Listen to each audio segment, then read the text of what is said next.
Latar belakang demokrasi liberal. Berdasarkan hasil konferensi meja bundar yang berlangsung di Den Haag, maka terbentuklah negara Republik Indonesia Serikat. Pemerintahan dijalankan oleh presiden dengan kabinetnya, sedangkan legislatif terdiri atas dua badan, yaitu Senat dan para DPR. Ir Soekarno terpilih sebagai Presiden RIS, sedangkan Wakil Presiden RI Drs Muhammad Hatta diangkat sebagai Perdana Menteri RIS.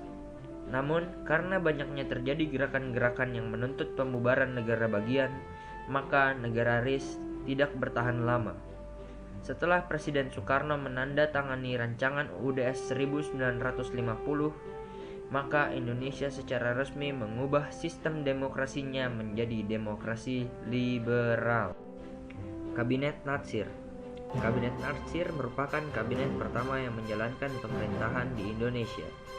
Kabinet ini berasal dari Partai Masyumi dengan Muhammad Natsir sebagai Perdana Menteri. Semasa pemerintahan Kabinet Natsir, Indonesia berhasil memetakan politik luar negeri yang bebas dan aktif. Selain itu, Indonesia juga berhasil masuk menjadi salah satu anggota Perserikatan Bangsa-Bangsa. Penyebab kemunduran kabinet ini dari kursi pemerintahan adalah kegagalannya penyelesaian masalah Irian Barat dengan Belanda. Juga munculnya banyak mosi akan peraturan pemerintah mengenai DPRD dan DPRDS yang terlalu menguntungkan Partai Masyumi. Kabinet yang memerintah Indonesia setelah kemunduran Kabinet Natsir adalah Kabinet Sukiman yang dipimpin oleh Sukiman Widyo Sanjoyo.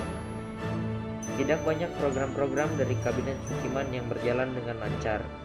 Munculnya korupsi pada lembaga pemerintahan, masalah Irian Barat yang belum terselesaikan, serta hubungan Sukiman dengan militer yang kurang harmonis menjadi kendala yang menghambat program kerja mereka. Penandatanganan Mutual Security Act dengan pemerintah Amerika Serikat yang berarti juga memihaknya Indonesia kepada blok barat merupakan suatu pelanggaran terhadap politik negara Indonesia yang bebas dan aktif, sehingga rakyat menarik dukungannya pada Kabinet Sukiman.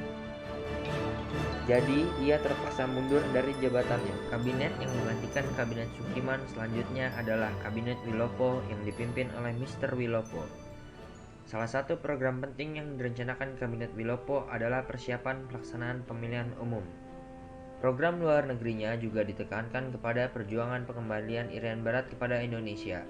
Namun, Kabinet Wilopo juga tidak luput dari masalah-masalah yang menggoyahkan kedudukannya. Antara lain adalah masalah Angkatan Darat yang dikenal dengan peristiwa 17 Oktober 1952. Namun, masalah yang membuat Kabinet Wilopo terpaksa turun dari jabatannya adalah peristiwa Tanjung Morawa yang menyebabkan munculnya mosi tidak percaya dari Serikat Indonesia terhadap Kabinet Wilopo. Setelah Kabinet Wilopo, kabinet selanjutnya yang memimpin Indonesia adalah Kabinet Ali Sastro Amijoyo. Kabinet ini memiliki program untuk melanjutkan persiapan penyelenggaraan pemilu, juga persiapan kerangka panitia pelaksanaan pemilihan umum. Salah satu program yang sukses dari kabinet ini adalah Konferensi Asia Afrika yang diselenggarakan di Bandung. Namun sayangnya kabinet ini terpaksa menyerahkan mandatnya kembali sebelum pemilu 1955 dapat terlaksana, dikarenakan berlanjutnya konflik pada Angkatan Darat di mana A.H. Nasution mengundurkan diri dari KSAD dan digantikan oleh Bambang Sugeng, sehingga rakyat menarik dukungannya kepada Kabinet Ali Sastro Amijoyo. Selanjutnya, Kabinet Ali Sastro Amijoyo digantikan oleh Kabinet Burhanuddin Harahap. Salah satu hasil yang paling menonjol dari kabinet ini adalah pelaksanaan pemilu pertama bangsa Indonesia pada tahun 1955. Setelah seleksi pemilu pertama, terdapat 4 partai politik besar yang memperoleh suara terbanyak, yaitu PNI, NU, Masyumi, dan PKI. Membaiknya hubungan dengan anggota Angkatan Darat dan pembubaran Uni Indonesia Belanda juga merupakan beberapa pencapaian terbaik kabinet ini. Setelah hasil pemilu keluar, maka Kabinet Burhanuddin Harahap mengundurkan diri. Ia menyerahkan mandatnya kembali kepada Presiden untuk dibentuk kabinet baru berdasarkan hasil pemilihan umum. Setelah masa pemerintahan Kabinet Burhanuddin Harahap, Kabinet Ali Sastro Amijoyo kembali diserai mandat untuk membentuk kabinet baru. Kabinet baru ini merupakan hasil koalisi 3 partai, yaitu PNI, Masyumi, dan NU. Beberapa program yang dapat terlaksana pada masa kabinet ini adalah pembatalan konferensi meja bundar oleh Presiden Soekarno, pelaksanaan keputusan konferensi Asia Afrika, juga peralihan perusahaan Belanda menjadi milik warga Tionghoa. Namun, timbulnya gerakan-gerakan anti-Cina dalam masyarakat membuat perpecahan di berbagai daerah. Selain itu, salah satu faktor mundur kabinet ini adalah banyaknya gerakan-gerakan separatis antar partai politik yang menimbulkan keretakan pada pemerintahan.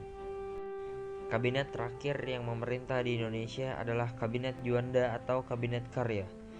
Kabinet ini merupakan Zakon Kabinet, yaitu kabinet yang terdiri dari para pakar yang ahli dalam bidangnya.